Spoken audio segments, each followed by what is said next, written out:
Okay, so the reason here, we'll just start here from scratch.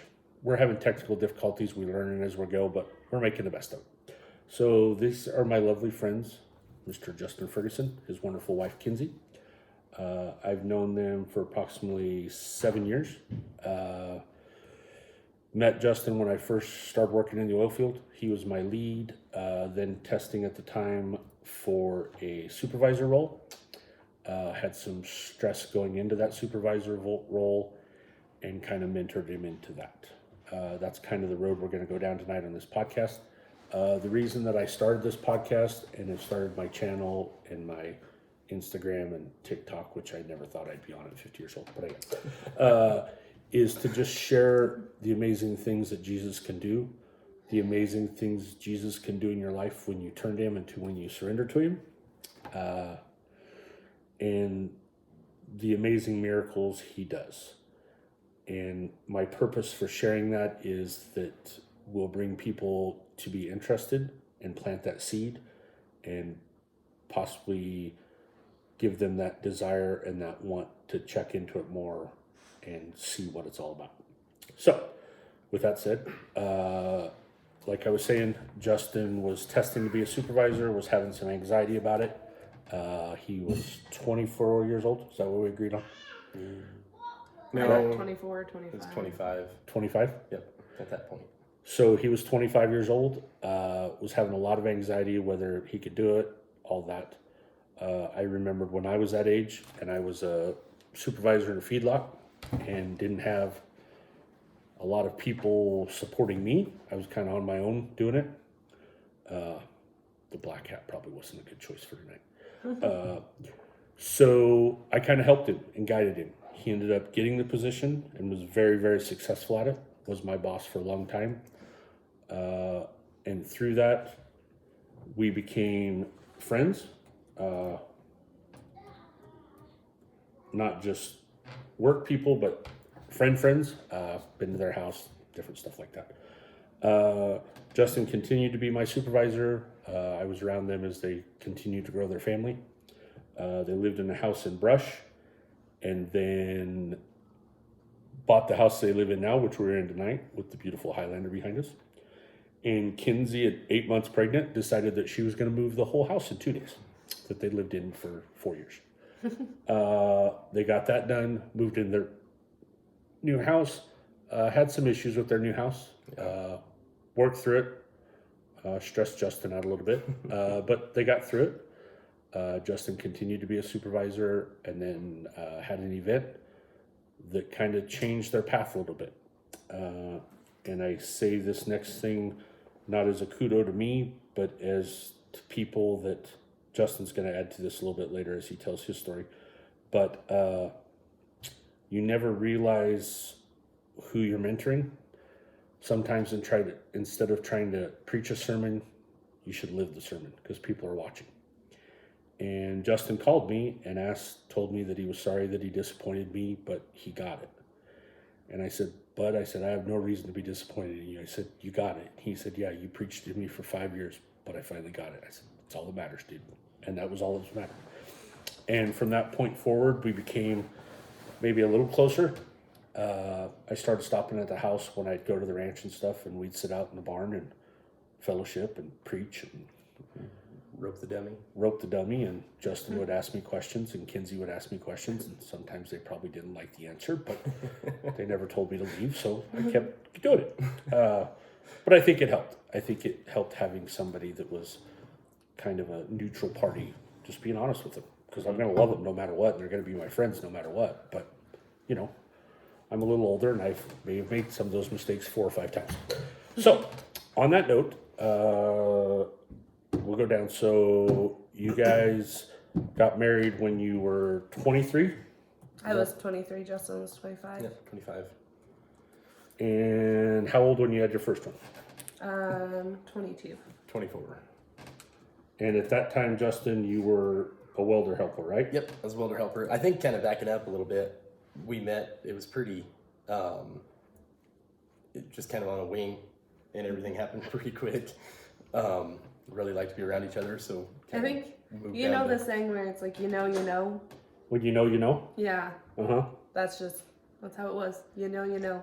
Yeah, and Okay. and we knew and kind of right away didn't wanted to be around each other as much as we could. So was working a job I really didn't like. Really weird schedule. Sorry, kids are. Sorry, Haven, we've got 3 little ones, so big sister's trying to take care of them. She's doing a great job, so we appreciate that. Mammy, get her a lollipop. Yeah. So, sorry, it's real. We don't. This is real.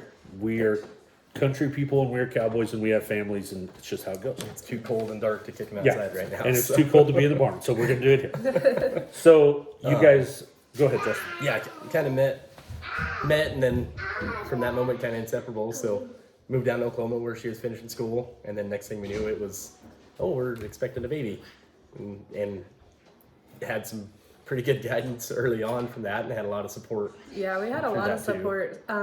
When we first met, I think even before we were pregnant, we started going to church down there pretty much right away. We didn't make it every Sunday because, I mean, I was a college kid and he was working and trying to study and do all that. But the first church we joined, I don't even remember the name off the top of my head. It was the First Baptist. Was it a First Baptist? Anyways, the church that we joined, we were by far the youngest couple by about 25, 30 years. Yeah. It was very small, but they definitely were there to support us through all of it. And so much so that we enjoyed it that once we did have Laramie, we drove all the way back to Oklahoma to have her dedicated. Yeah, no At that family or church? anything down Nope. there. Just and Just other the than two the of people, us. and the friends we made in the church, which we were so much younger, like she mentioned. I think they were very welcoming because it was kind of new blood, so And they I wanted had to keep people around. I had an internship, Yeah. and my boss was about, he was a lot older. Ted, Yeah. yeah, he was in his 60s. He was probably. 60s or early 70s even. I feel like I don't know. I don't want to offend him, but he's very grayed out. But Very. he actually called us into his office and sat us down Yeah. and had a pretty big preaching moment to us at that moment. And he told Justin that, Told us a story about his son, him getting flustered, hanging Christmas lights or something, and his son climbing on the roof and following him up the ladder and said, "Little kids are watching everything you're doing." And that's always stuck out to me. And I've had other people kind of mention the similar theme story, yeah, but it's extremely true. told you that you had to treat me like the church. Remember that? I don't remember that part. Yeah, he said that you have to treat your wife or me like you would the church, and then that I'd have to be submissive and be obedient Yeah. and make sure that we're both on the same page. Yeah. I just remember how nervous I was going in to talk to him because I'm like, oh my gosh. 4 months pregnant. Yeah. So that was kind of our early on story. I graduated college. I ended up taking, I think like 22 credits my final semester because I was going to be one class short to graduate. But I had good enough grades. I went and talked to the dean and I got approved to have an extra course on my load. I had 2 classes at the exact same time. And I would go to one day, and the next time I'd go to the other class. And what did you finish up getting a degree in? Agronomy, which is like the study of... Like plants, right? Yeah. So I could help farmers with their crops by doing soil testing or identifying insects or... And just so we don't get totally off base, Kenzi's father does farm. So Yes. just that's where the connection is. Yep, it looped around. Farmer here, not so much. Farmer here, not so much. So, explain. So you went back to Oklahoma to that church to get Laramie christened, and then you moved back up here. So, how close of a relationship did you have with Jesus at that time, or was it kind of a flyby? I don't know how to say it. Yeah, I don't know a good way to put it. We had a relationship. I feel like it wasn't. I think both our upbringing, like I didn't go to church growing up. At the beginning I did. When I was younger I did. I was baptized when I was born. But we didn't go every Sunday, that's for sure. And the older I got, the less and less we went. And you didn't go to church. Didn't a go lot, to church did you? much, but we did go. Went to quite a few rodeo Bible camps, which kind of meeting those people that were putting on the Bible camps, were involved with them, would meet him and still see him, not as often as we'd like, but still see him pretty frequent through adult life now. So I think And at the beginning of our relationship, though, it was like we were doing the best we could for what we knew. Yeah. I felt like we had a relationship with God, but Not I as, definitely feel like it could have been improved. and I feel like it's easy looking back now and feeling like we do have a better relationship than we did then, for sure. Yeah, I definitely know we didn't pray, or I didn't talk to God as much as I should have then, but I So don't think I knew about it. do you think part of the I guess the lack of however you want to say it, I don't know how you want to say it, but is that partially from your upbringing, or do you feel that people were looking at you and judging you for the situation you were in and that scared you a little bit? I don't think the situation scared me as much. Yeah. I mean, we were pretty open and honest about it from the get-go, I obviously. think if we knew what we were really getting into, I would have been a lot more scared. But it was kind of like, oh, a baby. And I think it was easier girl too, went away. where when we were down at college, like our family members weren't there every day yeah, to be judging, to Right. be feeling that pressure right there. Whereas when we were in college, it was just coworkers or schoolmates or you and I. we thought we were adults, so we were living an adult, Adult life. And life. that was the next logical step, it felt like at that point. Right. Um, yeah. And then moving back to Colorado got quite a bit of help. Yeah, moving we into the got lucky farmhouse right during away. Berthoud. And that was pretty eye opening as far as, like you mentioned, going and working on the pipeline, being a welder helper and just trying to raise a family at that point. And I just remembered being sent home from the hospital after we'd been there for 2 or 3 days and Laramie, and like, okay, see ya, like, you're gonna let us take this living, breathing thing and expect it to continue to live and breathe? This is kind of terrifying. I don't know anything about babies. Why are you giving this thing to me? I have a hard enough time taking care of myself. Is there a return policy on this? we have 2 dogs at that point. Like, they're pretty easy. I hope this kid's easy too. I think that too, like the move kind of was hard for us because We moved like We a were- month before she was born. we did do that too. But I was saying, like, we got comfortable with the church that we were in, Yeah. and then moving, and then having to redevelop a new, like, community with a church. We tried a couple out, but Yeah, didn't It really just ever find anything. didn't really connect for us right away. Mm-hmm. And I think we were comparing it to that church in first Oklahoma church. that was so welcoming because it was so many elders within it who fresh were, blood. yeah, who were willing to.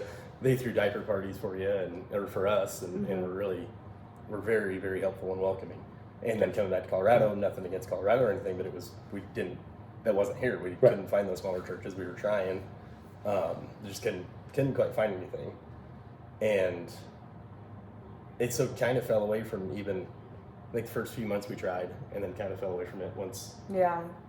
those didn't quite work out.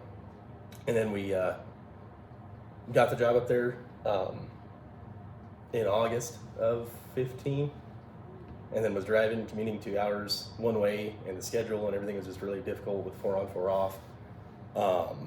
And fortunately, we had some stuff lined out, and Kenzi was able to get a job out in Brush, and that was only an hour away from that location, so that made things a A lot easier. heck of a lot easier for us as far as the commute and the time we were able to spend together. Even though it was still that days and nights rotating shift, we were still able to actually see each other more than when we Yeah. were in Berthoud at that point. Well, it was 2 hours a day that you were saving. Yeah. So on a the week, it was commute. about 8 hours that you were home more, so that helped a ton.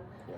I think the whole time from the time we moved to Berthoud, had Laramie, and then from when we moved from Berthoud to Brush, that whole time, I think we did try to find a couple churches, but we never ended up connecting to one or going to one or. And I think it was honestly after we'd met you and just working on shift with you, the 12-hour shifts and being around you more often, and seeing you journal every morning and just hearing you talk the gospel and everything. I think that's when we kind of, I don't think we even knew it at the time really, and I think just thinking about it now is what's kind of making it click. But then I don't know if it was recommended or if we finally just gave it a try. But there was a church up in Snyder that we tried. I really liked. That we really liked. Josh, the pastor, he's no longer there now. He's up in the Grange, Wyoming, I think now. Yeah, he's doing Bible school, right? Bible school up in the Grange. But he would always do these really cheesy, like clip art slideshows with his message, and I loved it. I thought they were great because he really tied it, because he really looked at the history of things of like, oh, they were going to Babylon, and that's how far away this was, and the little guys on the camels were going along the street. I thought it was great, but I think the thing that clicked for me with it was, I don't remember who it was, but they were like, you need to find a church that preaches God. yeah, And we walked in the very first day to this church to try it out, and on the little pamphlet in the back of the chair, the first thing it says was, we preach God. and then they had coffee mugs. They gave us a coffee mug that first day, Yeah. and underneath the Snyder Church, I think. Snyder Bible Church. Snyder Bible Church, and it was underneath we preach God. So it's like, okay, that's That was a clear as day sign. Okay, we need to be here. So, Justin talks about me journaling. A good friend of ours the other day, I was sitting at work, and it's something I do every morning.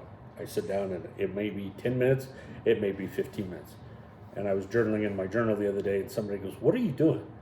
And this friend of ours goes, "Oh, he's journaling. He does it every single morning, and he never goes back and reads it." And I sat there and I went, "He's right. I don't. I never go back and read it." So you kind of did that, and kind of were building a relationship with him. Mm-hmm. Probably not the relationship you have now. Mm-hmm. And then that event happened, Yeah. and what? Well, I like so to we refer- moved. We left Brush and we moved here, like you mentioned, Mm-hmm. in October of 2020, and then we had Nash November 2020. November of 2020, and Do you guys just like a challenge? Is that what it is with you two? I don't think we intend to. I think just I have kinda no how- room to talk, How it but- goes. I mean, it was COVID year, and Yeah. interest rates were super low, and we had just completed Dave Ramsey's Financial Peace University through Snyder Through Bible. Snyder. They had offered the class because one of the members, I think one of the, what was he? They weren't deacons, right? No, I Or don't- elders. one of the elders, I think. I'm not sure. He actually ended up teaching the course, like he's authorized to. Mm-hmm. And he's like, if you guys sign up, if anybody wants to sign up, the class is $100.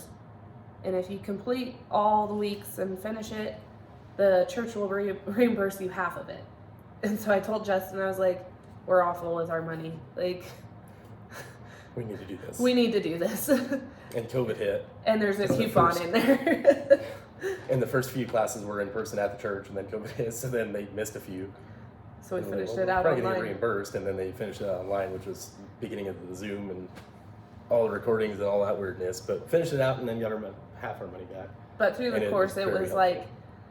like, in these steps, how much money are you spending on renting, Yeah, and when you could be investing in yourself, and you know, for how long we lived there in Brush, which it was a wonderful place to live. that was the. It was the best place we If could it have wasn't asked for. for COVID and everything else that lined up with the Dave Ramsey stuff and with the interest rates and the housing market at that point, I don't think we would have left Brush for a while, because it was the people we're renting from are still amazing people. that They're we great mentors get for to us. deal with Yeah. and mentors and like with you and work and everything, seeing you walk through your life and trying to take lessons and learn things from you. I definitely still try to do that with our old landlords out in Brush there, because had their family of 4 kids and just amazing, driven, Amazing family.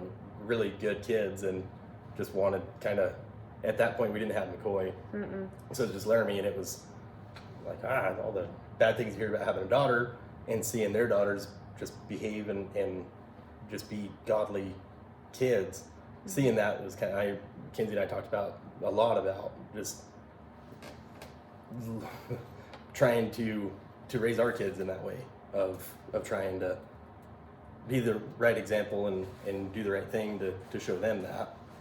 So if it wasn't for all the things that fell into place, I don't think we would have left, because it was just such a good setup for us there. But then, I don't know how much of it fell out of place there. I think it just was the stars aligning and Yeah.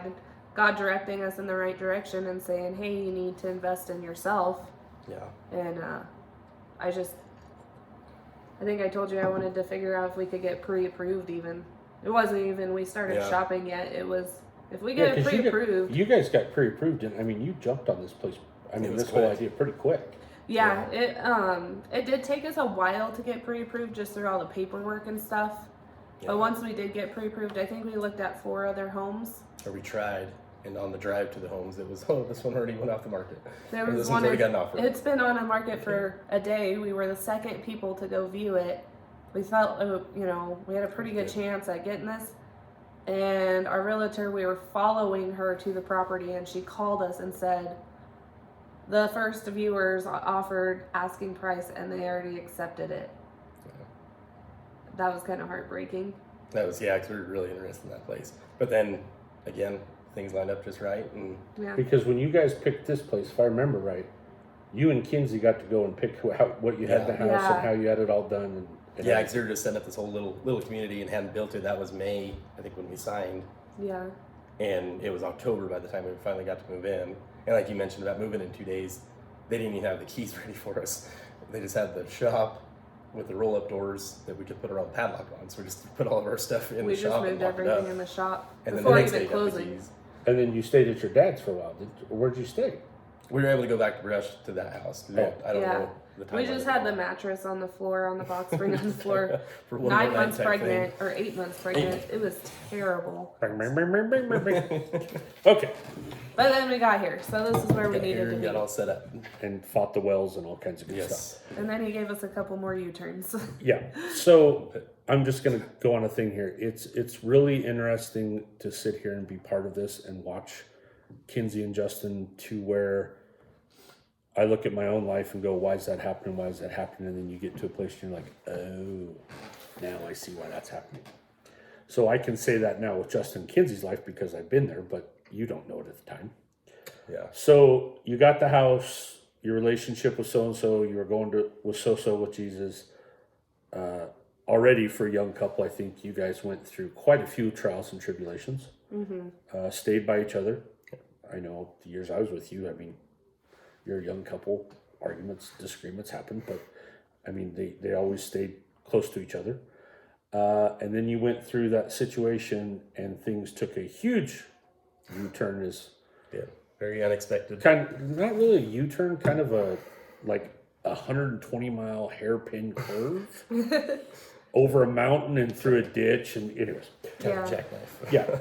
But the cool thing that I'm going to say, and I've said this before, is they were in this ditch, but the coolest part about it, the coolest thing that I'm probably most proud of them for is they never put an end in that ditch. And we've talked about this before. It's not a grave if it's missing a wall, and they never put that in there. There were times that I think that they were both in the mud and they had 4-wheel drive and low gear and they were throwing mud up over the ditch, but they never quit and they never left each other's side.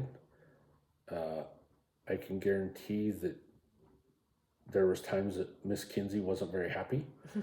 And there was probably times that Justin I thank the Lord that gave myself first of all, but gave Justin a big throat. Because sometimes you got to swallow that pride and you got to face what you got to face.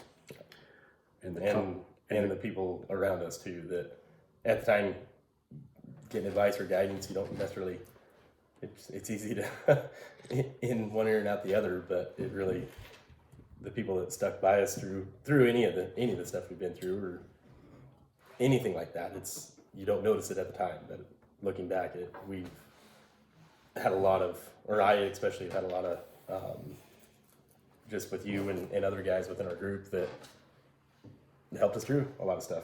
Mm-hmm. And again, had that call about disappointing you. I talked with one of our other friends, Mr. Ford, about that, and kind of same response of, you didn't disappoint us, you're still the guy we knew, and now you're listening, that's good. And that really, really helped. And then having a woman that is strong-willed and is... That's a good I like that term. Are you complimenting my stubbornness? The one time you might hear a compliment about your stubbornness. I'm not forgetting this. Kenzi's going to remember that and ride that for a long time. But yeah, and it's here's and then we'll get on to the next thing because we can get sidetracked real easily. But here's the thing that I will also compliment Justin and Kenzi on. I made the comment that after this happened, I would stop on my way home from the ranch in Nebraska, and we would sit. I remember one night I got here and we had the roping dummy out in front of the shop, and I think we probably roped that dummy till 1 o'clock. There was mosquitoes. We had a fire going, everything. But even if these two, if it was going in one ear and out the other, they listened to it. And I think they probably practiced it, but it wasn't something that I worried about. I worried about planting the seed, and they were going to do what they needed to do with it. And they did. I'll compliment them every day for that. So we go through that. Tell me how your relationship changed. Well, that event, as you mentioned, it really opened my eyes, and I think both of our eyes as far as... I think it needed to happen. It had to happen. Otherwise, we wouldn't have got to where we are now. And it had to happen the way it did. Otherwise, it wouldn't have had as dramatic or as drastic of an effect, and as much of a lasting effect as it has too. I think at the time of the event, what went through my head was like, I never had a question and doubt if I was going to stay with him or leave him or anything like that. Well, there we go. For some reason, I was very calm. Like, You were we had a change of jobs, and I mean, gosh, so we moved here in October 2020, and This happened beginning of July. of 2020, and we had a new baby and a new house and all these new bills and And all the things that I'd been stressing out for years, and why I didn't want to move and buy a house, and why I was really scared to have a third kid, even though we'd already had two at that point. And I was more scared of the third one than I was either of the other two. Was just, oh, that's even more stress. That's even more stuff on top of us. And really dwelled on that for leading up into July of 21 there, when this all happened. And then it was almost like, oh, this came to fruition. I knew this was going to happen. And now, looking back, it's like, yeah, because you dwelled on it, and the way you were living your life, you weren't living a godly life following Jesus by any means. And that's where he got you. How about we try his way for a while and see how that goes? And it's been much better. That's when it impacted me. I think we had gone to the Cowboy Church a couple times, and that's when Pastor Darren was like, open your hand and just tell God to take whatever he needs, and to be able to trust and believe that that's true. That's hard. I don't care who you are. That's hard. And I think at that moment it was especially like, okay. for such a strong-willed person. Very much so. Wow, there's 2 times he's complimented. But and I will jump on that as well. You talk about Kenzi, about opening your hand and giving it to him. I think I've been saved 9 years in May, it will be. And that's one of the things that I struggle with, is just letting him have it. I did a sermon a month ago, was it? And that's the big thing that I try to teach to people, is just let it go, because you think you're in control and you're really not. Yeah. It's like Justin said, you worry about that. Well, yeah, if you put it out there, that's what's going to come around. But if you don't worry about it, then there's nothing to worry about, because you can't do anything about it yesterday. You can't change it. Yeah. And you sure as heck can't do anything about tomorrow. It's going to take care of itself. So live in today. And the thing I will say that I think Justin and Kenzi will both agree with me, Justin was not only worrying about tomorrow, he was worrying about the day after that, the week after that, the month after that, the year after that, the century after that, to where it's like, why are you worried about it, dude? And I always used to say, when Justin was my boss and other guys that I'd work for, they panic about things. I'm like, and Justin and I had this conversation in different situations where I was kind of Justin's sounding board, that he would just call and have to just have diarrhea of the mouth, and he'd call me and he'd throw his little thing and let him go, and I'd be like, you done now? And he's like, yeah, thanks, Patrick. Thank you. I appreciate it. I'm like, yep, you bet. Not a problem. He had to puke it out. Yeah, just had to pitch a fit real quick. But the thing that I try to teach is, what are you worried about? We're going to plan for the worst, hope for the best, and we'll end up somewhere in the middle. Whether we worry about it or not, what's going to happen is going to happen. All we can do is the best with what we got to deal with. Yeah. So this happened, and you started getting closer to Jesus. Well, and like we were kind of talking about the relationship we had with God, but also the community we have within churches within Oklahoma, and then moving up here and finding Snyder there, and then moving here and kind of getting pretty distant with that. And for me, at least, it was constantly worrying about tomorrow and the next week and everything like you mentioned, but then also kind of living my life as if I wasn't going to be there. Kind of as just with the habits I had and the drinking that I was doing, it was kind of well, I'm not gonna have to worry about 20 years from now. I'm not gonna be around. I'm not gonna live long enough. And was just in a very unhealthy place at that point and had no reason to be. I had a wonderful, wonderful wife, beautiful family, had no reason to be worried about the bad things or what could happen. And should have been focusing on, oh wow, look at all these blessings we have. We got into our own house finally. We have a third kid, which is what we wanted from the very beginning. We bought the kids 2 really good kid horses that year. Yeah. I'm gonna interrupt for a bit. So you just said you were worried about you weren't going to be here in 20 years and not celebrating the blessings. Yeah. So I'm just going to do a recap here real quick, just to show 2 young people. Yeah. So you were 20. How old? I was When he started just working turned- there. No. Just when. I was 30 at that point. Well, 31 when How old are you now? 32. Well, 20 months Okay. ago. So you were 31 years old. Yeah. You were married. Had been married for going on what?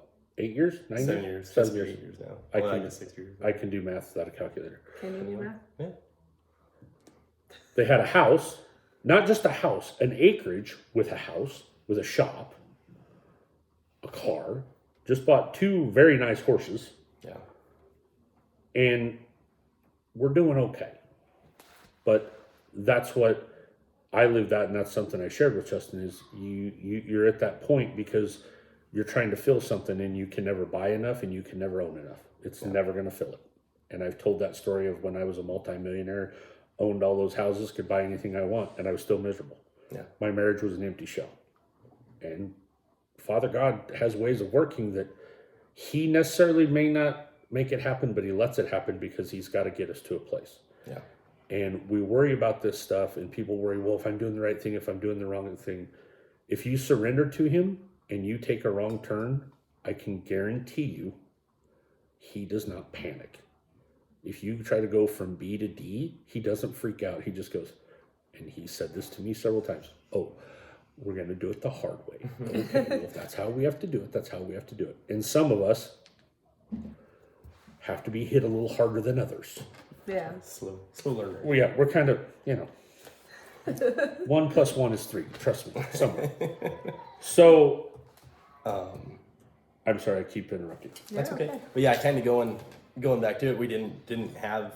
I don't even think we got into a fight after We had really everything happened. Well, that was the thing. Like we had, even through all that stress and everything that I was putting on myself and on us, like you were still trying. Like the effort was still there on both ends. It just wasn't directed in the right place always. It was always it get to a point of I wasn't trying enough, and a couple months in, it was we have to do something about this and have the conversation. So we've always been good about communicating, and but it was still the way we were living wasn't helping those matters by any means. And I'm going to take part of this blame off Justin. I've always been the oldest guy working for Justin, and he had some young, needy people around him that Not just our kids, but no. Well, they were kind of your kids.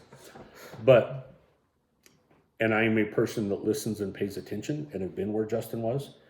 And there were people that just needed to, I'm not patting myself on the back saying I was the greatest employee, because I did things that were dumb too. But be quiet, Justin. Did he make you go take air samples? No. no. But he did yell at me when I backed into a light pole. Yes. And walked away like it didn't happen. Because I didn't see what happened. I didn't know about it. So Justin shows up at work, and when Justin's cheeks are bright red and his ears are red, usually means he's not real happy. And somebody told me, well, you have to stay here till Justin gets here. I was like, okay. And I walked out the door, and he goes, so have you seen the pickup? I'm like, what about the pickup? Well, have you seen it? I'm like, what about it? Well, did you see the light pole? I'm like, well, yeah, I backed into it, but it didn't do any damage. And he looked right at me and he goes, are you serious? I'm like, yeah, I'm serious. I don't even know what you're talking about. Walked around the side of the pickup. I was like, oh, I that? think it was you and Mr. Ford, as we mentioned before. Yes, it was me and Mr. Ford. And neither of you act like anything happened. Because we didn't go look at it. I was like, hit it with the bumper. Big old dent. And Justin goes, you didn't see the video? I'm like, what video? And then he watched the video and he's like, yep, you never walked around and looked at it. I'm like, nope, sure didn't. I don't know how the light pole stood after that. It should have went down with it. Yeah. Anyways. Back on track. I always totally lost track. So, knowing where he was at, Justin had a rule and he put the rule out. Well, he didn't put it out. Kenzi put it out. And most people didn't follow it. That, you know, between these hours of the day, do not call Justin on his phone because he was on his phone all the time. And some people are kind of needy and wouldn't respect that. And it's just like, just leave the guy alone. So, it's not all Justin's fault. There's things, anyways, is what it is. So we worked through that, and then you realize that something needed to change. Yeah. And something. Well, and like you mentioned, like through that time and things kind of getting stressful, like you shouldered a lot of the responsibility. And again, you're the sounding board that if I was flustered with something else and didn't want to bring it home and take it out on the family or anything, like I would call you and kind of just spew it out just to get it out. And you're going to listen, and you took that and tried to help out where you could with the group that we had. And other than hitting the light pole here and there, it helped I a lot. hit one light pole. Everything else you were doing and bringing to the table, it really did help a lot. Just multiple times. No, just once. And I backed into his company pickup one time. Yeah, big deal. Anyways, so let's get off me and running into things. But I think, and ever since, wait a minute, that pickup, the last time I ran into something, I never drove it again because I hated it because it was bad luck. Okay, so back onto, we realized we needed to make a change. Needed to make a change, but also didn't really, at the time or leading up to that, and not having a church we were going to regularly or anything like that, didn't really notice the community that we had built, or not built, but that God had built around us as well. And then going through something that we went through like that really, for me, and I think both of us opened our eyes as far as the people that were around us, that, yeah, we weren't going to a church regularly necessarily, but these people around us were the godly type of people that we were, at the time, didn't necessarily know I wanted to be.